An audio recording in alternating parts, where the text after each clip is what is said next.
Në këtë edicion do të ndiqni 27 vite nga masakra e 1 dhe 2 prillit të vitit 1999.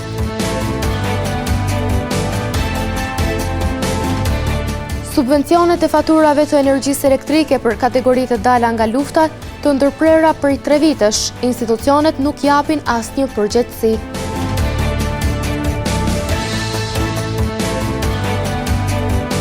Famullia e Zojës Ruzare në Bishtazhin po përgatitet për të kremtuar Pashkët.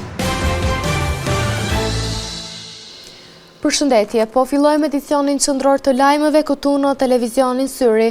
Sot 27 vite më parë në Xhakov, ndodhi njëra nga masakrat e tmerrshme nga okupatori serb, ku humbën jetën e udhëgjën dhjetra banor të qytetit. Sot kujtimi për ta mbetet i gjallë dhe plagët akoma nuk janë mbyllur.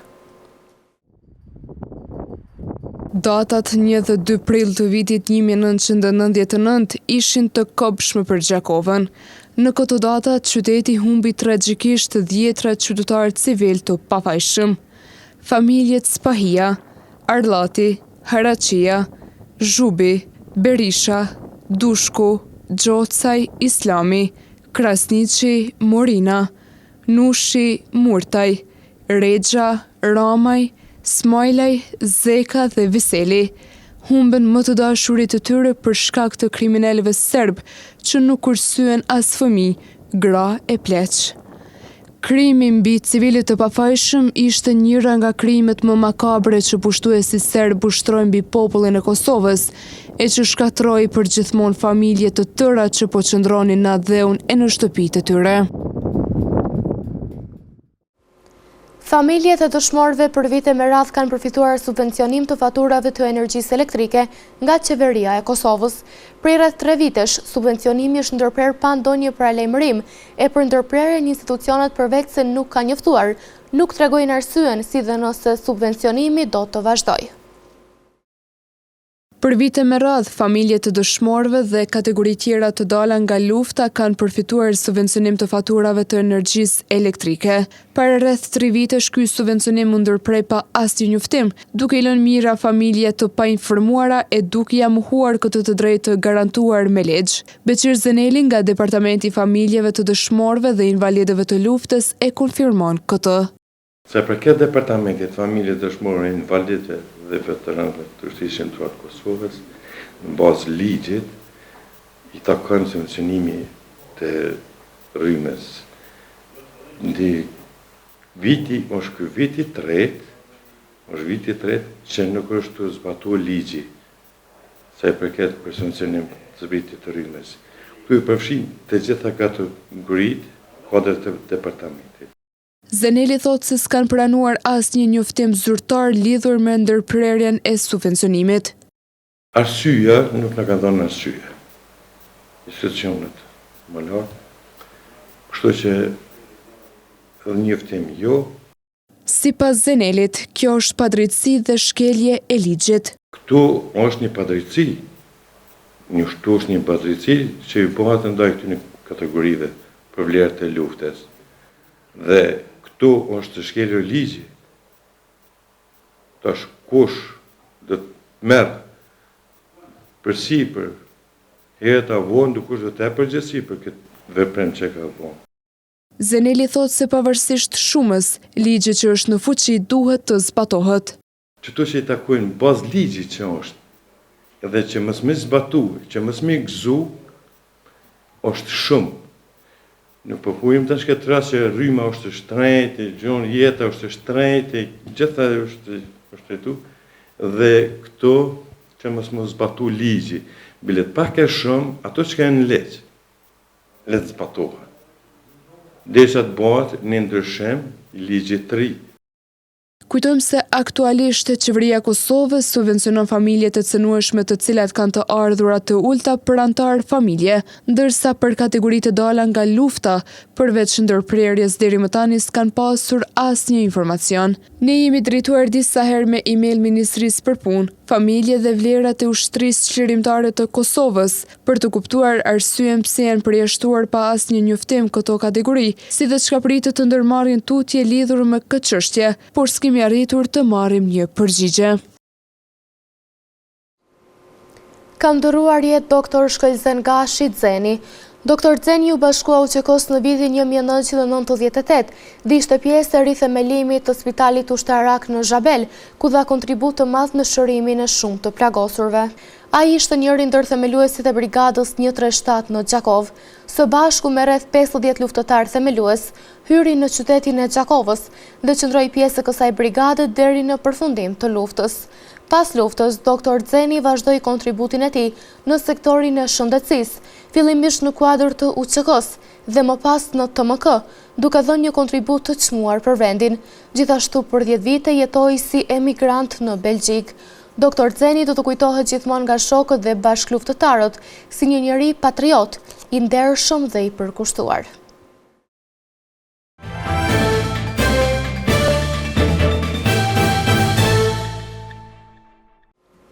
Ndërrojmë temë të informacionit. Çmimet e derivateve në treg po vazhdojnë të shënojnë rritje. Në disa pika të shitjes në Gjakov duhet të paguash deri në 1.82 euro për 1 litër naftë. Çmimet e derivateve në Kosovë po vazhdojnë të shënojnë rritje të ndjeshme, duke rënduar drejt për drejt mbi xhepin e qytetarëve. Në disa pika të shitjes në Gjakov, aktualisht benzina po shitet nga 1.43 euro deri në 1.44 euro për litër, ndërsa nafta ka arritur nga 1.76 euro deri në 1.82 euro për litër, çmime që konsiderohen ndër më të lartat e muajve të fundit. Kjo rritje nuk është e izoluar vetëm në tregun vendor, ajo lidhet ngushtë me zhvillimet globale, sidomos me tensionet dhe konfliktin në lindjen e mesme, një rajon kyç për prodhimin dhe furnizimin me naftë në botë. Ekspertët paralajmërojnë se nëse konflikti vazhdon, çmimet mund të rriten edhe më tej, madje duke kaluar edhe 2 euro për litër në disa vende, përfshirë rajonin. Ndërkohë, presidenti i Shteteve të Bashkuara Donald Trump ka komentuar së fundmi mbi këtë situatë, duke deklaruar se lufta me Iranin mund të përfundojë së shpejti dhe se në atë rast çmimet e naftës pritet të bien ndjeshëm. Megjithatë, deri në stabilizimin e situatës gjeopolitike, tregu mbetet i paqëndrueshëm. Pas akuzave për manipulim me njësorët për madje të konsumit të energjisë elektrike, kompania KEC ka mbajtur sot konferencë për media. Të ndjekim materialin dhe të kuptojmë qëndrimin e tyre lidhur me çështjen në fjalë. Pas ditën e sot me KEC përmes një konference për media ka folur në lidhje me çështjen e fundit të ngritur në opinionin publik për njësorët elektrik. Përfaqësues nga KEC nga afër shpalosën qëndrimet dhe sqarimet zyrtare lidhur me këtë çështje. Zëdhënësja KEC-it Bleona Dallaveraj derisa foli për këtë çështje, vuri theksin edhe te standardet dhe procedurat që garantojnë funksionimin e saktë të matjes. Të gjithë njësorët e vendosur nga KEC e bëjnë matjen e energjisë elektrike me saktësi dhe ky është elementi kyç për çdo faturim dhe nuk është vënë asnjëherë në dyshim. Po ashtu të gjithë njësorët janë në përputhje me standardet më të larta evropiane dhe akteve ligjore dhe nënligjore të Republikës së Kosovës. Devimet e vrejtura në kohë janë një karakteristikë teknike e njohur e kohës së njësorëve elektrik dhe nuk përfaqësojnë manipulim siç është pretenduar. Në çdo rast kur është konstatuar një anomali, është bërë korrigjime përkatës në kartelën e konsumatorit në përputhje me procedurat dhe rregullat në fuqi. Është e rëndësishme të theksohet se kozgjatja e tarifave mbetet gjithmonë e njëjtë.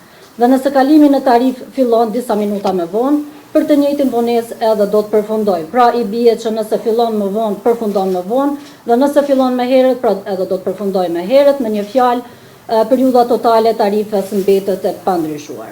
Dallaveraj gjithashtu potencoi se qytetarët që kanë pasur dëme do të kompenzohen, madje siç i quajti ajo deri në centin e fundit.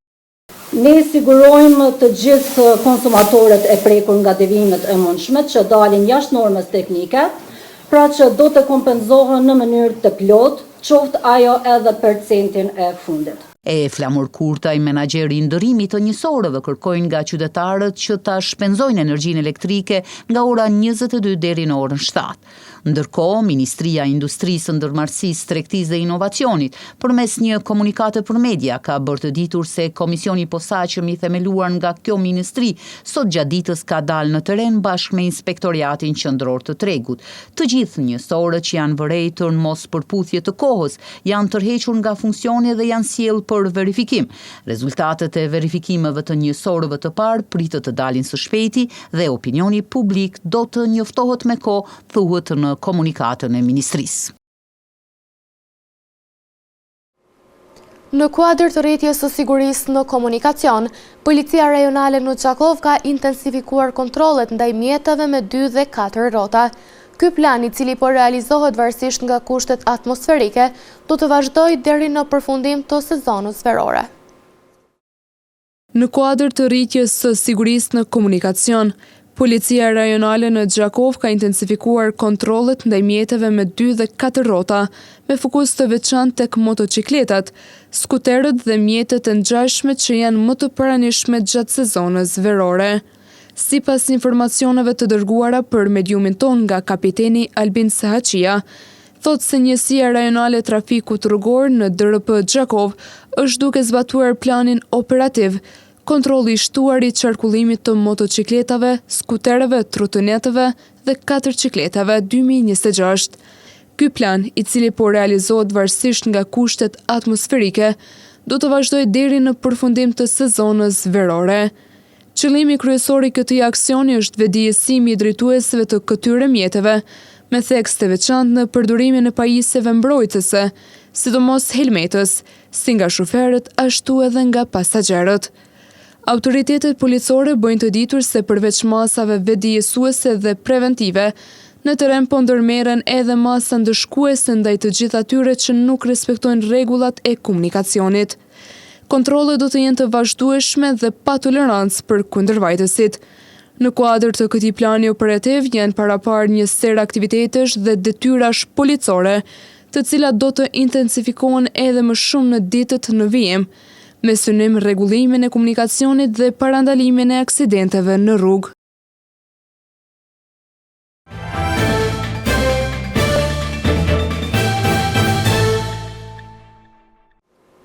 Në prag të festës së Pashkëve në famëllinë Zoja Ruzare në fshatin Bishtazhin janë organizuar disa aktivitete të veçanta.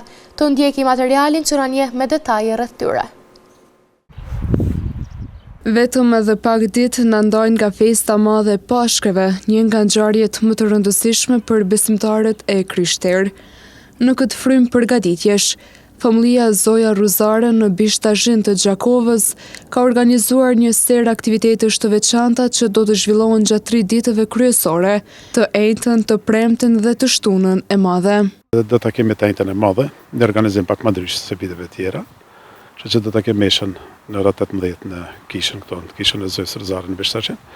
Ndërsa pas meshe, atëherë do ta kemi darkën e mramë, një farë imitimi të asaj kohe që Krishti ka pas darkën e mramë me 12 apostit, kur janë bashku për të kremtuar Pashkët e Brengme, që do të kemi për jashta, në obër të kishës, pra në shpellës së Zojës bekuar. Aty kemi përgatitur faktikisht ambientin, që besoj që keni marrë dhe do të kenë mundësi njerëzit të shohin. Dhe pas meshe do të vijmë aty, do të jenë, domethënë në Krishtin me 12 si këtë vit kemi 12 këshilltarët e kishës që do të përfaqësojnë 12 apostit. Dhe aty do ta kemi gjithë rritjen e darkës mbrëmjes pak a shumë si ka ndodhur. Sipas famullitarit Don Lush Sopi, një ndër momentet më të veçanta është organizimi i të njëjtës së madhe. Fillon me larjen e këmbëve, është një traditë në kishë, edhe këto Krishti dëshmon edhe aspektin njerëzor, edhe aspektin hynor, sepse në aspektin njerëzor ai e përvojtron vetveten, e përul vetveten, edhe fillon t'ju lan këmbët apostujve.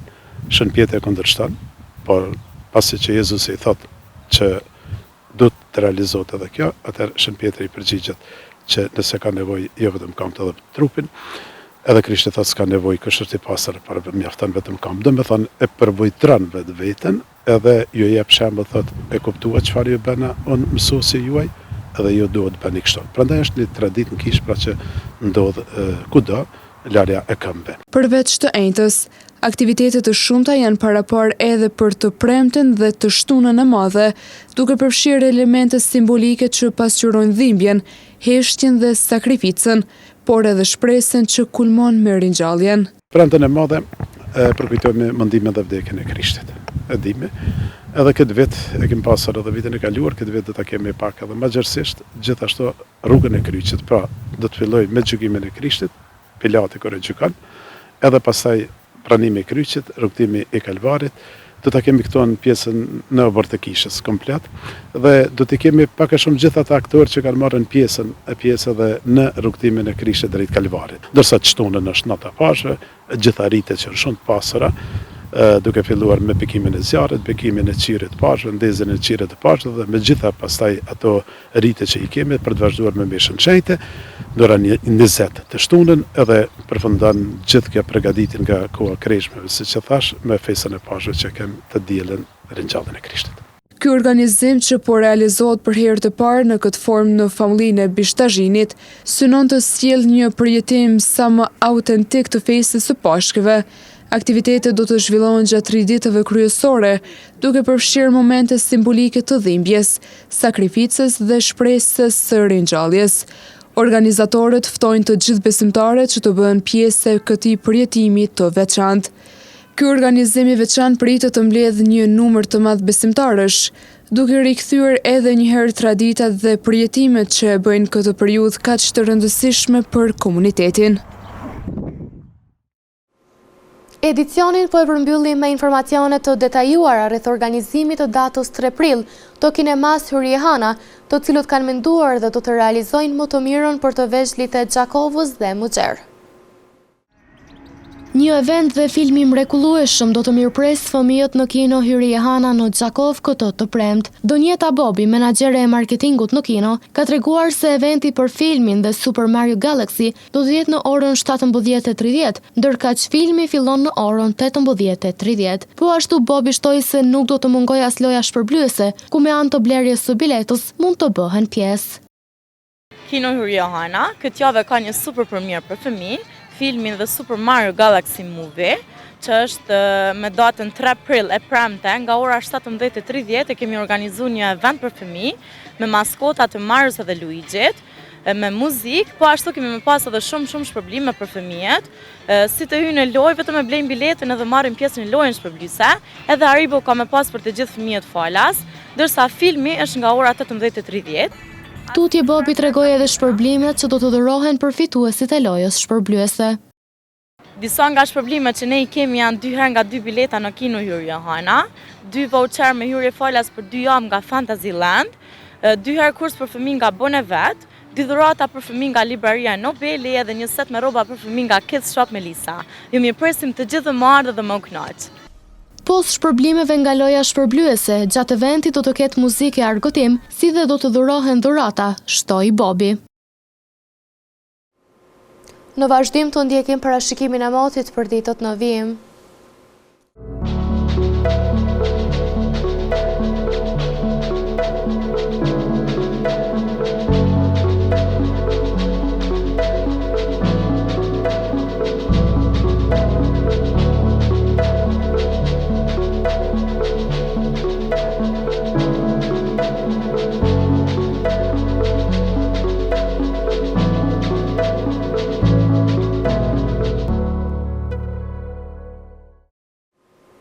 Para se të ndahemi të ndjekim edhe një herë titujt kryesor të këtij edicioni.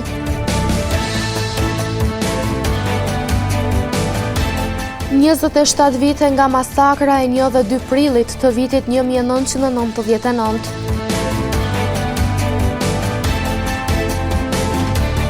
Subvencionet e faturave të energjisë elektrike për kategoritë të dala nga lufta të ndërprera për 3 vitesh, institucionet nuk japin asnjë përgjegjësi.